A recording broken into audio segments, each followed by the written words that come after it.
In a world where wisdom seems increasingly rare, understanding the nature of foolishness becomes more important than ever. Before you reach for that skip button, let me tell you why this video is different from others you might have seen on this topic. We're not here to mock or ridicule anyone. Instead, we're going to dive deep into ancient wisdom, particularly the teachings of Stoic philosophers, to understand what truly constitutes foolishness and how we can avoid these traits in ourselves, as Marcus Aurelius once wrote. The object of life is not to be on the side of the majority, but to escape finding oneself in the ranks of the insane. This powerful quote sets the stage for our exploration today. What we often label as stupidity isn't just about intellectual capacity, it's about how we approach life, handle challenges, and interact with the world around us. Now, you might be wondering, why should I care about identifying these signs? Well, as Epictetus wisely noted, if you want to improve, be content to be thought foolish and stupid. The irony here is beautiful. By understanding what makes someone foolish, we open ourselves to genuine growth and wisdom. This journey isn't about pointing fingers. It's about self-reflection and improvement. Let's begin with our first sign, the inability to change one's mind. Seneca, one of the greatest Stoic philosophers, observed, "The greatest obstacle to living is expectancy, which hangs upon tomorrow and loses today." This perfectly describes our first sign of foolishness, the stubborn refusal to adapt our thinking when presented with new evidence.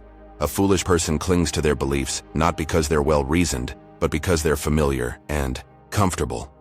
Think about someone you know who never admits they're wrong, even in the face of overwhelming evidence. This isn't strength. It's a profound weakness. The Stoics taught us that true wisdom lies in our ability to adjust our views as we learn and grow. As Marcus Aurelius reminded us, "If someone can prove me wrong and show me my mistake in any thought or action, I shall gladly change. I seek the truth, which never harmed anyone." Moving on to our second sign, the obsession with things beyond our control.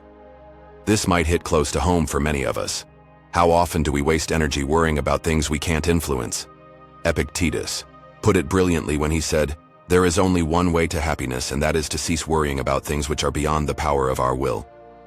A foolish person expends countless hours fretting over the weather, other people's opinions, or past events that cannot be changed.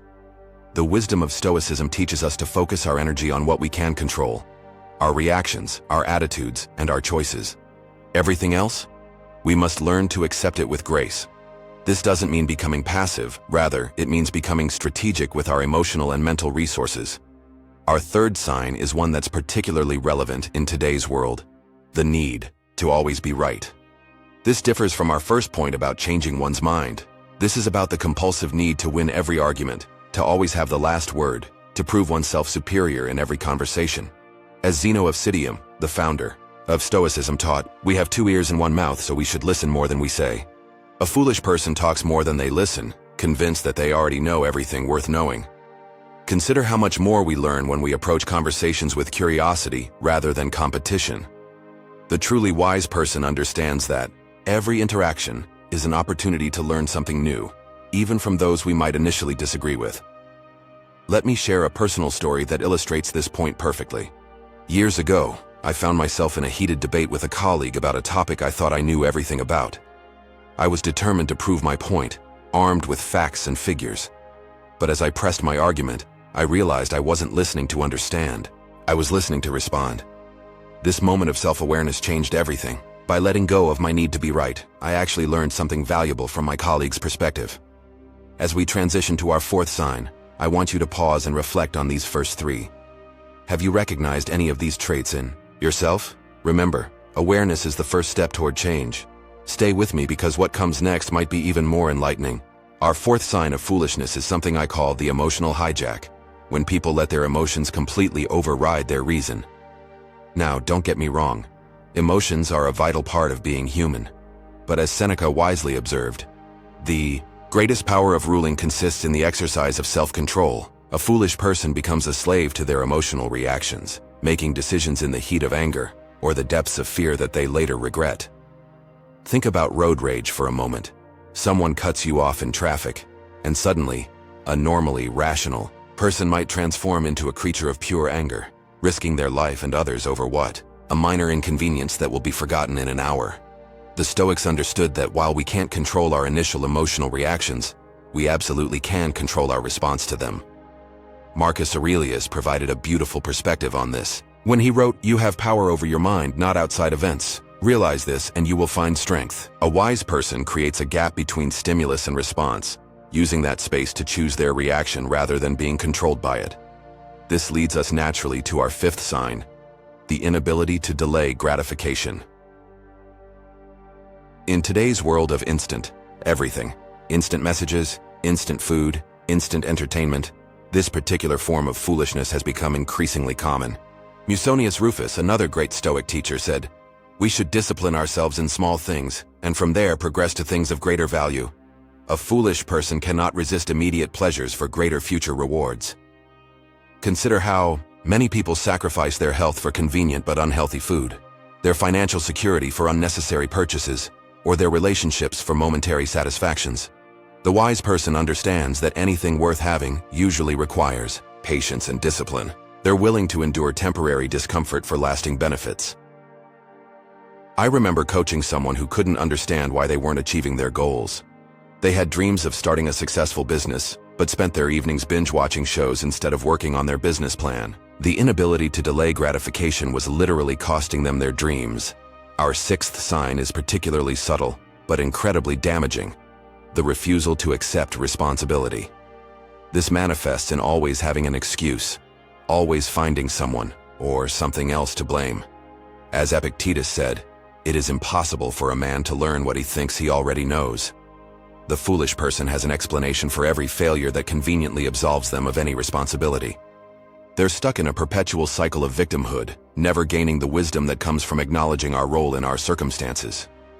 The Stoics taught that true freedom comes from taking responsibility, not just for our actions, but for our responses to everything that happens to us. When we blame others, we give away our power to change our situation.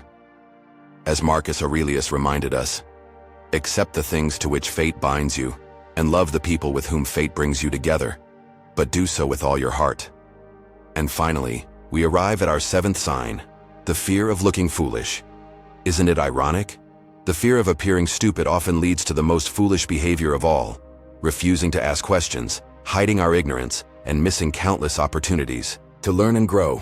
Epictetus captured this perfectly when he said, "If you want to improve, be content to be thought foolish and stupid." This fear keeps people stuck in jobs they hate because they're afraid to start over. It keeps them in ignorance because they're too proud to admit what they don't know. It prevents them from trying new things, meeting new people, and experiencing the fullness of life, all because they're afraid of looking silly or making mistakes. But here's the beautiful truth: the wisest people are often those who are most comfortable admitting their ignorance. As Socrates, who greatly influenced Stoic philosophy, famously said, "I know that I know nothing." This acknowledgement of our limitations is the beginning of true wisdom. So what do we do with all this knowledge? How do we avoid these signs of foolishness in our own lives? The answer lies in the fundamental principles of Stoicism: self-awareness, rational thinking, and the courage to face uncomfortable truths about ourselves.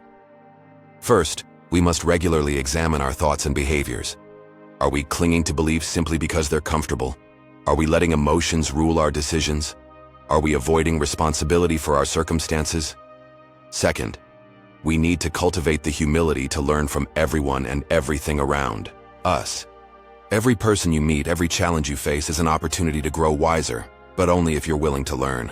Finally, remember that wisdom isn't a destination but a journey. As Seneca said, "As long as you live, keep learning how to live." None of us can completely avoid foolish thoughts or actions, but we can strive to recognize them more quickly and correct them more effectively. Before we wrap up, I want to leave you with one final thought from Marcus Aurelius. Waste no more time arguing about what a good man should be. Be one. The same applies to wisdom. Rather than just identifying foolishness in others, let's focus on cultivating wisdom in ourselves. Thank you for staying with me through this exploration. If you found value in these insights, please share this video with someone who might benefit from it. Remember to subscribe for more content that blends ancient wisdom with modern living. Until next time, stay wise, stay humble, and keep growing.